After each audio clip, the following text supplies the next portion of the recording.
নমস্কাৰ মই এপলিনা টাইমেটৰ প্ৰতিগৰাকী দৰ্শকক স্বাগতম জনাই মুহূৰ্তত অন্যটা খবৰ ৰৈছে ৰাজ্যত ক্ৰমাৎ ভয়াবহ হৈ পৰিছে এতিয়া বান পৰিস্থিতি প্ৰতিটো মুহূৰ্ততে এতিয়া বানৰ বিভীষিকাক লৈ হাহাকাৰ কৰিব লগা হৈছে বন্যাত্ৰয় আৰু এনে বান পীড়িত লোকৰ মাজত এতিয়া উপস্থিত হৈছে গৈ আজিৰ দিনটোত ৰাজ্যৰ মুখ্যমন্ত্ৰীগৰাকী মাজুলীত উপস্থিত হৈছে গৈ মাজুলীত মুখ্যমন্ত্ৰীগৰাকী উপস্থিত হৈ 13টাকৈ বৃহৎ ঘোষণা কৰিছে কি 13টা বৃহৎ ঘোষণা কৰিছে মাজুলীত ভয়াবহ হৈ পৰিছে বান পৰিস্থিতি ব্ৰহ্মপুত্ৰৰ কালৰূপৰ পিছতে এতিয়া মাজুলীত ভয়াবহ ৰূপ ধাৰণ কৰা পৰিলক্ষিত হৈছে বান পৰিস্থিতিয়ে মুখ্যমন্ত্ৰী ডক্টৰ হিমন্ত বিশ্ব শৰ্মাই নিজে পৰ্যবেক্ষণ কৰিছে বান পৰিস্থিতিক লৈ মুখ্যমন্ত্ৰীগৰাকী নিজে উপস্থিত হৈছে গৈ মাজুলীত মন্ত্ৰী ৰনোজ পেগু পীযুষ হাজৰিকা ভুৱন গামক লৈ বান পৰিস্থিতি পৰ্যবেক্ষণ কৰিছে মুখ্যমন্ত্ৰী ডক্টৰ হিমন্ত বিশ্ব শৰ্মাই বান পৰিস্থিতিক লৈ মাজুলীবাসীৰ মনত এতিয়া শংকা হৈছে কিয়নো প্ৰতিটো মুহূৰ্ততে প্ৰতিটো প্ৰান্ততে এতিয়া মথাউৰি ভাগিছে পথ ছিগিছে হাহাকাৰ অৱস্থা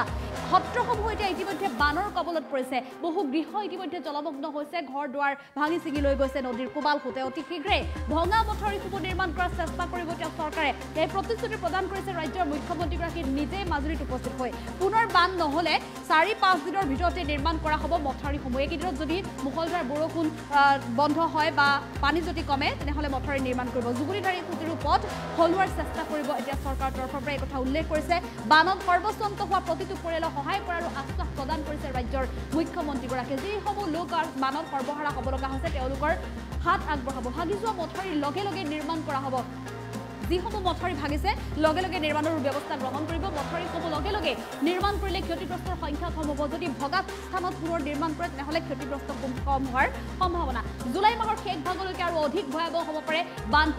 পৰিস্থিতিক লৈ সকলো ব্যৱস্থা লোৱাৰ আশ্বাস প্ৰদান কৰিছে মুখ্যমন্ত্ৰীগৰাকী আৰু যাৰ বাবে মাজুলীত উপস্থিত হৈ এনেধৰণে বৃহৎ 13টাকৈ সিদ্ধান্ত গ্ৰহণ কৰিছে মাজুলীবাসীৰ বাবে মাজুলীত এতিয়া ক্ৰমাৎ যিহেতু ভয়াবহ হৈ পৰিছে বান পৰিস্থিতি ব্ৰহ্মপুত্ৰৰ জলস্তৰ প্ৰতিটো মুহূৰ্ততে বৃদ্ধি পাইছে ব্ৰহ্মপুত্ৰৰ জলস্তৰ এতিয়া প্ৰতিটো মুহূৰ্ততে বৃদ্ধি হোৱাৰ পিছতে এতিয়া মাজুলীৰ কেইবাটাও প্ৰান্তত সন্ত্ৰাস সৃষ্টি কৰিছে ব্ৰহ্মপুত্ৰ নদীৰ এই কোবাল খুঁটে বাঢ়নি পানীয়ে ঠায়ে ঠায়ে মথাউৰি ছিগিছে বিস্তৰ ক্ষতিসাধন হৈছে বহু সত্ৰ এতিয়া বানৰ কবলত পৰিছে বহু গৃহ এতিয়া বানত ডুব গৈছে বহু গৃহ আচলতে উটুৱাই লৈ গৈছে ব্ৰহ্মপুত্ৰৰ কোবাল খুঁটে মাজুলী প্ৰতিবাৰে সৰ্বহাৰা হ'ব লগা হয় মথাউৰি ভাঙি চুৰমাৰ হোৱাৰ পিছতে আৰু তাৰ পিছতে এইবাৰ আৰু অধিক ভয়াবহ ৰূপ ধাৰণ কৰা পৰিলক্ষিত হৈছে ৰাজ্যত আৰু যাৰ বাবে এতিয়া দেখিবলৈ পোৱা গৈছে মুখ্যমন্ত্ৰীগৰাকী নিজেই মাজুলীত উপস্থিত হৈছে মাজুলীত উপস্থিত হ'বলৈ গৈ তেওঁ মন্ত্ৰী পীযুষ হাজৰিকাকো লগত লৈ গৈছে ৰনোজ পেগু গৈছে আৰু ফালে মাজুলীৰ বিধায়কগৰাকী লগত আছে আৰু মাজুলীত যিসকল আছে বয়লেট্ৰ আছে বানৰ মাজত যিসকল হাহাকাৰ কৰিব লগা হৈছে তেওঁলোকৰ সৈতে তেওঁৰ মনৰ বুজ লৈছে আৰু পৰিস্থিতি সমস্যা দূৰ কৰিবৰ কাৰণে কেইবাটাও গুৰুত্বপূৰ্ণ সিদ্ধান্ত গ্ৰহণ কৰি 13টাকৈ ডাঙৰ আশ্বাস প্ৰদান কৰিছে মুখ্যমন্ত্ৰীগৰাকীয়ে তেওঁ উল্লেখ কৰিছে যে যদিহে পুনৰ এই বানপানী নহয় বা কিছু পৰিমাণে পানী কমে তেনেহ'লে যিসমূহ মথাউৰি ইতিমধ্যে ব্ৰহ্মপুত্ৰৰ কোবাল খুঁটে উটুৱাই লৈ গ'ল ছিঙি লৈ গ'ল ধ্বংস কৰি থৈ গ'ল সেইসমূহ মথাউৰি শীঘ্ৰেই নিৰ্মাণ কৰিব 4-5 দিনৰ ভিতৰতে নিৰ্মাণ কৰা হ'ব বুলি ইতিমধ্যে প্ৰতিশ্ৰুতি প্ৰদান কৰিছে আৰু যি জুগুলিধাৰী খুঁটিৰ এতিয়া পথ সলোৱাৰ চেষ্টা কৰিব কিন্তু জুগুলিধাৰী খুঁটিৰ আচলতে খুঁটিটোৰ বাবে আচলতে যথেষ্ট ক্ষতিসাধন হয় মাজুলীবাসীৰ গতিকে জুগুলিধাৰী ব্ৰহ্মপুত্ৰৰ যি খুঁটি আছে সেই খুঁটিটো যদি পথ সলাব পাৰে নিশ্চিতভাৱে বানপানীৰ বিধ্বস্ত কৰা মাজুলীক কিছু পৰিমাণে সকাহ দিবলৈ সক্ষম হ'ব আৰু বানত সৰ্বস্বন্ত হোৱা প্ৰতিটো পৰিয়ালকে যিকোনো ধৰণে সহায় আগবঢ়োৱাৰ প্ৰতিশ্ৰুতি প্ৰদান কৰিছে মুখ্যমন্ত্ৰীগৰাকীয়ে ভাগি যোৱা প্ৰতিটো মথাউৰিৰ লগে লগে নিৰ্মাণ কৰাৰ প্ৰতিশ্ৰুতি প্ৰদান দিছে আৰু প্ৰদান কৰিছে মথাউৰিৰ লগে লগে যদি নিৰ্মাণ কৰে নিশ্চিতভাৱে ক্ষতিগ্ৰস্তৰ সংখ্যা কমিব বুলি উল্লেখ কৰিছে মুখ্যমন্ত্ৰীগৰাকীয়ে আৰু জুলাই মাহৰ শেষ ভাগলৈকে আৰু অধিক যিহেতু ভয়াবহ হৈ পৰাৰ আশংকা কৰা হৈছে বান পৰিস্থিতি গতিকে এই জুলাই মাহ শেষ হোৱাৰ পূৰ্বে সকলো দূৰ কৰিবলৈ সাজু হৈছে মুখ্যমন্ত্ৰীগৰাকী বান পৰিস্থিতিক লৈ মুঠতে এনেধৰণে কেইবাটাও আশ্বাস প্ৰদান কৰিছে মাজুলীবাসীক সমগ্ৰ অসমৰ আচলতে এটা এই সমস্যা বানপানী এই মুখ্যমন্ত্ৰীগৰাকীয়ে আমি দেখুৱাইছোঁ পোনপটীয়াভাৱে আপোনালোকে দেখা পাই আছে জলসম্পদ মন্ত্ৰী পীযুষ হাজৰিকা ডাঙৰীয়া নিজে আহিছে ইয়াৰ আগত আমাৰ মাজুলীত শেহতীয়া বানপানীয়ে এটা মথাউৰি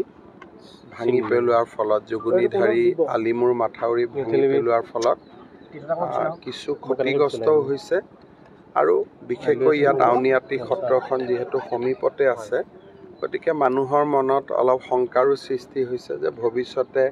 সত্ৰখনৰ প্ৰতি ভাবুকিও আহিব পাৰে নেকি বিষয়বস্তুখিনি স্থানীয় ৰাইজৰ পৰাও বুজিলোঁ আৰু প্ৰভু ঈশ্বৰেও বুজাই দিলে আজিৰ পৰা আমি জিঅ' বেগেদি এই যিটো ভঙা মথাউৰিখিনি যেনে তেনে মাৰিবৰ কাৰণে চেষ্টা কৰিছোঁ যদি নতুনকৈ ব্ৰহ্মপুত্ৰত পানী নহয় তেতিয়াহ'লে আমি ভাবোঁ 4-5 দিনৰ ভিতৰত মথাউৰিত ভাঙা অংশটো আমি মেৰামতি কৰি পেলাব পাৰিম। তেতিয়া মানুহৰ যাতায়াত আদিত সুবিধা হ'ব। কিন্তু এটা যিহেতু ভৱিষ্যত দৃষ্টিৰ পৰা এটা কথা আহিছে যে জুগুনিধাৰীলৈকে ব্ৰহ্মপুত্ৰৰ খুঁটি এটা ওলাই আহিছে। খুঁটিটোক যদি আমি ডাইভাৰ্ট নকৰোঁ,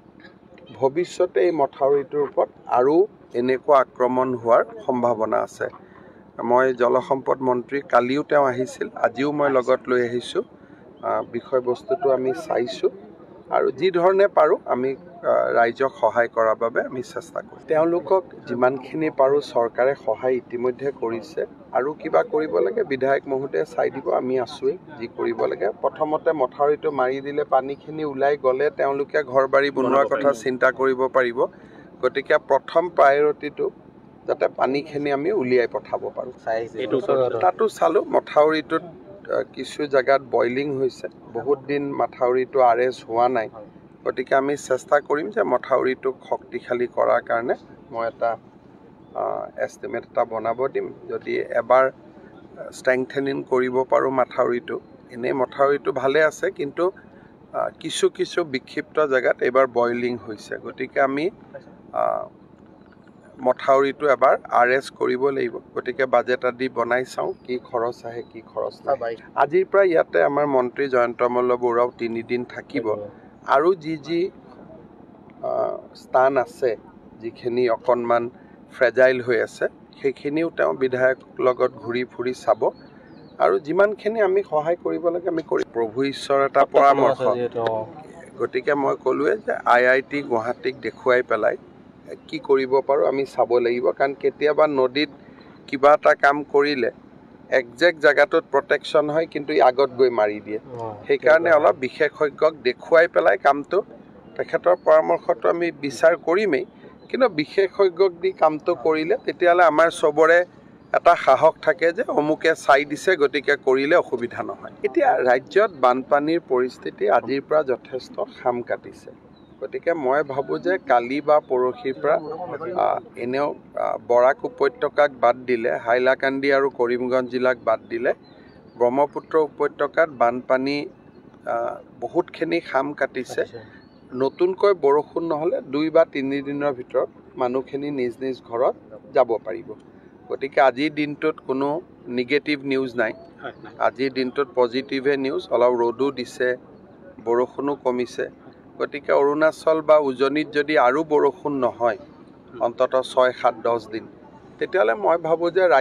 যিটো ছেকেণ্ড ৱেভ আছিলে ছেকেণ্ড ৱেভটোৰ পৰা আমি পৰিত্ৰাণ পাম। কিন্তু ব্ৰহ্মপুত্ৰ বা আমাৰ বানপানী যিটো অভিজ্ঞতা তাৰ পৰা আমি এটা বুজোঁ যে জুলাইত এটা তৃতীয় ৱেভ আহে আৰু ছেপ্টেম্বৰত এটা চতুৰ্থ ৱেভো আহে। গতিকে প্ৰথমটো হৈ গ'ল, দ্বিতীয়টো হৈ গ'ল, এতিয়া তৃতীয় আৰু চতুৰ্থ ৱেভৰ কাৰণেও আমি নিজক সাজু কৰি ৰাখিব লাগিব। কিন্তু এইবাৰ মই গোটেইখিনি জেগাতে ঘূৰিলোঁ, মানুহে ৰিলিফ বা সাহায্য যি পাব লাগে পাইছে। আৰু আমি DC সকলোকো কৈছোঁ যে আপোনালোকে লিবাৰেল হৈ মানুহখিনি যিহেতু দুৰ্যোগত আছে সহায় কৰি গৈ থাকে। কলিয়াবৰৰ হাতীমূৰাই হওক বা মাজুলীত জুগুনিধাৰীতে হওক, আমাৰ চেষ্টাটো হ'ল যে খৰালিলৈকে আমি ৰখিম যদি তাক আৰু মথাউৰিটো ষ্ট্ৰেংথেন কৰিব লাগে। কিন্তু প্ৰথম আৰু দ্বিতীয় ৱেভৰ মাজত আমি যিখিনি সময় পাওঁ বা দ্বিতীয় আৰু তৃতীয় ৱেভৰ মাজত যিখিনি সময় পাওঁ তাৰ যদি আমি সদব্যৱহাৰ কৰোঁ তেতিয়াহ'লে মানুহক বহুত সহায় কৰিব পাৰোঁ। নহ'লে জুলাইত যেতিয়া ব্ৰহ্মপুত্ৰখন উফন্দ দিব, মথাউৰিটো খোলা হৈ থাকিলে ইয়াত আৰু পানী সোমাই যাব। আগতে হয় কি এবাৰ মথাউৰি ভাঙিলে গোটেই বছৰটো তাত পানী সোমায়। এতিয়া আমি চেষ্টা কৰিছোঁ যাতে মথাউৰিটো ভাঙিলেও প্ৰথম ৱেভত ভাঙিলে যাতে দ্বিতীয় ৱেভত তাত পানী নোসোমায়, দ্বিতীয় ৱেভত ভাঙিলে যাতে তৃতীয় ৱেভত পানী নোসোমায়। নহ'লে যদি 4টা ৱেভতে পানী সোমাব লাগে তেতিয়াহ'লে মানুহৰ অবৰ্ণনীয় কষ্ট হয়। সেইকাৰণে আজিকালি আমি ৱাটাৰ ৰিচোৰ্চ ডিপাৰ্টমেণ্টক এটা বিত্তীয় ক্ষমতা দি থৈছোঁ যে এনেকুৱা ঘটনা হ'লে তেওঁলোকে যাতে লগে লগে জিঅ'বেগ পাৰি মথাউৰিটো অন্ততঃ মাৰি দিব চেষ্টা কৰে আৰু তৃতীয় ৱেভৰ পৰা যাতে আমি বাচিব পাৰোঁ। কিন্তু বানপানী হোৱাৰ পিছত গোটেই মথাউৰিটো এবাৰ চাব লাগিব, কাৰণ কেতিয়াবা অকল ভাঙি যোৱা অংশত কাম কৰিলে মথাউৰিটো বাচি নাথাকে আগৰ পৰা পিছলৈ ডাঙৰ এৰিয়া এটা কৰিব লাগে সেইখিনি আমি বানপানীৰ পিছত আমি সেই বিষয়ে আমি চিন্তা কৰিম আমাৰ মাজুলীত শেহতীয়া বানপানীয়ে এটা মথাউৰি ভাঙি পেলোৱাৰ ফলত জুগুনিধাৰী আলিমূৰ মাথাউৰি ভাঙি পেলোৱাৰ ফলত কিছু ক্ষতিগ্ৰস্তও হৈছে আৰু বিশেষকৈ ইয়াত আউনীআটী সত্ৰখন যিহেতু সমীপতে আছে গতিকে মানুহৰ মনত অলপ শংকাৰো সৃষ্টি হৈছে যে ভৱিষ্যতে সত্ৰখনৰ প্ৰতি ভাবুকিও আহিব পাৰে নেকি বিষয়বস্তুখিনি স্থানীয় ৰাইজৰ পৰাও বুজিলোঁ আৰু প্ৰভু ঈশ্বৰেও বুজাই দিলে আজিৰ পৰা আমি জিঅ' বেগেদি এই যিটো ভঙা মথাউৰিখিনি যেনে তেনে মাৰিবৰ কাৰণে চেষ্টা কৰিছোঁ যদি নতুনকৈ ব্ৰহ্মপুত্ৰত পানী নহয় তেতিয়াহ'লে আমি ভাবোঁ 4-5 দিনৰ ভিতৰত মথাউৰিত ভাঙা অংশটো আমি মেৰামতি কৰি পেলাব পাৰিম তেতিয়া মানুহৰ যাতায়াত আদিৰ সুবিধা হ'ব কিন্তু এটা যিহেতু ভৱিষ্যত দৃষ্টিৰ পৰা এটা কথা আহিছে যে জুগুনিধাৰীলৈকে ব্ৰহ্মপুত্ৰৰ খুঁটি এটা ওলাই আহিছে খুঁটিটোক যদি আমি ডাইভাৰ্ট নকৰোঁ ভৱিষ্যতে এই মথাউৰিটোৰ ওপৰত আৰু এনেকুৱা আক্ৰমণ হোৱাৰ সম্ভাৱনা আছে মই জলসম্পদ মন্ত্ৰী কালিও তেওঁ আহিছিল আজিও মই লগত লৈ আহিছোঁ বিষয়বস্তুটো আমি চাইছোঁ আৰু যি ধৰণে পাৰোঁ আমি ৰাইজক সহায় কৰাৰ বাবে আমি চেষ্টা কৰিম তেওঁলোকক যিমানখিনি পাৰোঁ চৰকাৰে সহায় ইতিমধ্যে কৰিছে আৰু কিবা কৰিব লাগে বিধায়ক মহোদয়ে চাই দিব আমি আছোঁৱেই যি কৰিব লাগে প্ৰথমতে মথাউৰিটো মাৰি দিলে পানীখিনি ওলাই গ'লে তেওঁলোকে ঘৰ বাৰী বনোৱাৰ কথা চিন্তা কৰিব পাৰিব গতিকে প্ৰথম প্ৰায়ৰিটিটো যাতে পানীখিনি আমি উলিয়াই পঠাব পাৰোঁ তাতো চালোঁ মথাউৰিটোত কিছু জেগাত বইলিং হৈছে বহুত দিন মথাউৰিটো আৰেষ্ট হোৱা নাই গতিকে আমি চেষ্টা কৰিম যে মথাউৰিটোক শক্তিশালী কৰাৰ কাৰণে মই এটা এষ্টিমেট এটা বনাব দিম যদি এবাৰ ষ্ট্ৰেংথেনিং কৰিব পাৰোঁ মথাউৰিটো এনেই মথাউৰিটো ভালে আছে কিন্তু কিছু বিক্ষিপ্ত জেগাত এইবাৰ বইলিং হৈছে গতিকে আমি মথাউৰিটো এবাৰ আৰেষ্ট কৰিব লাগিব গতিকে বাজেট আদি বনাই চাওঁ কি খৰচ আহে কি খৰচ নাহে আজিৰ পৰা ইয়াতে আমাৰ মন্ত্ৰী জয়ন্ত মল্ল বৰুৱাও 3 দিন থাকিব আৰু যি স্থান আছে যিখিনি অকণমান ফ্ৰেজাইল হৈ আছে সেইখিনিও তেওঁ বিধায়ক লগত ঘূৰি ফুৰি চাব আৰু যিমানখিনি আমি সহায় কৰিব লাগে আমি কৰিম প্ৰভু ঈশ্বৰ এটা পৰামৰ্শ গতিকে মই ক'লোৱে যে IIT গুৱাহাটীক দেখুৱাই পেলাই কি কৰিব পাৰোঁ আমি চাব লাগিব কাৰণ কেতিয়াবা নদীত কিবা এটা কাম কৰিলে একজেক্ট জেগাটোত প্ৰটেকশ্যন হয় কিন্তু আগত গৈ মাৰি দিয়ে সেইকাৰণে অলপ বিশেষজ্ঞক দেখুৱাই পেলাই কামটো তেখেতৰ পৰামৰ্শটো আমি বিচাৰ কৰিমেই কিন্তু বিশেষজ্ঞক দি কামটো কৰিলে তেতিয়াহ'লে আমাৰ চবৰে এটা সাহস থাকে যে অমুকে চাই দিছে গতিকে কৰিলে অসুবিধা নহয় এতিয়া ৰাজ্যত বানপানীৰ পৰিস্থিতি আজিৰ পৰা যথেষ্ট খাম কাটিছে গতিকে মই ভাবোঁ যে কালি বা পৰহিৰ পৰা এনেও বৰাক উপত্যকাক বাদ দিলে হাইলাকান্দি আৰু কৰিমগঞ্জ জিলাক বাদ দিলে ব্ৰহ্মপুত্ৰ উপত্যকাত বানপানী বহুতখিনি খাম কাটিছে নতুনকৈ বৰষুণ নহ'লে 2 বা 3 দিনৰ ভিতৰত মানুহখিনি নিজ নিজ ঘৰত যাব পাৰিব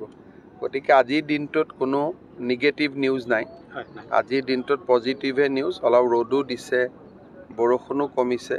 গতিকে অৰুণাচল বা উজনিত যদি আৰু বৰষুণ নহয় অন্ততঃ 6-7-10 দিন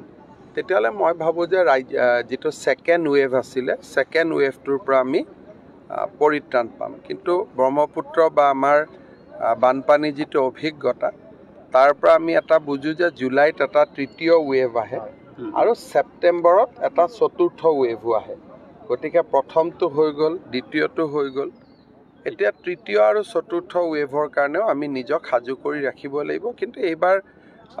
মই গোটেইখিনি জেগাতে ঘূৰিলোঁ মানুহে ৰিলিফ বা সাহায্য যি পাব লাগে পাইছে আৰু আমি DC সকলোকো কৈছোঁ যে আপোনালোকে লিবাৰেল হৈ মানুহখিনি যিহেতু দুৰ্যোগত আছে সহায় কৰি গৈ থাকে কলিয়াবৰৰ হাতীমূৰাই হওক বা মাজুলীত জুগুনিধাৰীতে হওক আমাৰ চেষ্টাটো হ'ল যে খৰালিলৈকে আমি ৰখিম যদি তাক আৰু মথাউৰিটো ষ্ট্ৰেংথেন কৰিব লাগে কিন্তু প্ৰথম আৰু দ্বিতীয় ৱেভৰ মাজত আমি যিখিনি সময় পাওঁ বা দ্বিতীয় আৰু তৃতীয় ৱেভৰ মাজত যিখিনি সময় পাওঁ তাৰ যদি আমি সদব্যৱহাৰ কৰোঁ তেতিয়াহ'লে মানুহক বহুত সহায় কৰিব পাৰোঁ। নহ'লে জুলাইত যেতিয়া ব্ৰহ্মপুত্ৰখন উফন্দ দিব, মথাউৰিটো খোলা হৈ থাকিলে ইয়াত আৰু পানী সোমাই যাব। আগতে হয় কি এবাৰ মথাউৰি ভাঙিলে গোটেই বছৰটো তাত পানী সোমায়।